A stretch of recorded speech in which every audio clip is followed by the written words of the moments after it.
একটি গাধা এবং একটি সিংহ ঝগড়া করতে করতে শাহবাজ কলন্দরের কাছে পৌঁছাল।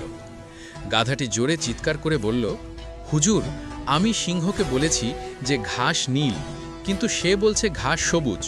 আপনি বিচার করুন, আমি কি ভুল? কলন্দর বললেন, যদি তোমার কাছে ঘাস নীল মনে হয় তবে নীলই, তুমি সত্যবাদী। গাধা কি খুশি হয়ে বলল, তাহলে সিংহকে শাস্তি দিন, কারণ সে আমার সত্য নিয়ে বিদ্রূপ করেছে। কলন্দর তার ফয়সালা শোনালেন, সিংহ আজ সারাদিন কারো সাথে কথা বলবে না এবং এক জায়গায় চুপচাপ বসে থাকবে। এ কথা শুনে গাধাটি খুশিতে নাচতে লাগলো এবং চিৎকার করে বলতে লাগলো, দেখেছ, আমি তো আগেই বলেছিলাম ঘাস নীল। গাধাটি চলে যাওয়ার পর সিংহ অত্যন্ত বিনয়ের সাথে কলন্দরকে জিজ্ঞাসা করল, মুর্শিদ, আপনিও তো জানেন যে ঘাস সবুজ, তাহলে আমাকে কেন শাস্তি দেওয়া হলো? কলন্দর হেসে বললেন, আমি জানি ঘাস সবুজ এবং সবাই তা জানে, কিন্তু তোমাকে শাস্তি দেওয়া হয়েছে কারণ তুমি একটি গাধার সাথে তর্কে লিপ্ত হয়েছ।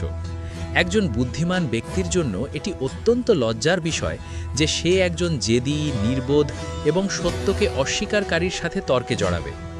এ ধরনের মানুষের সাথে তর্ক করা কেবল সময়ের অপচয় এবং নিজের বুদ্ধিমত্তার অবমাননা।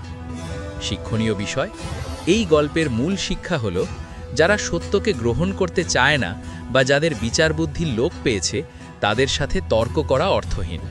বুদ্ধিমানদের উচিত এ ধরনের অনর্থক বিতর্ক এড়িয়ে চলা। ইসলাম প্রেমীদের ভোট হাত পাখায় মার্কায় হোক।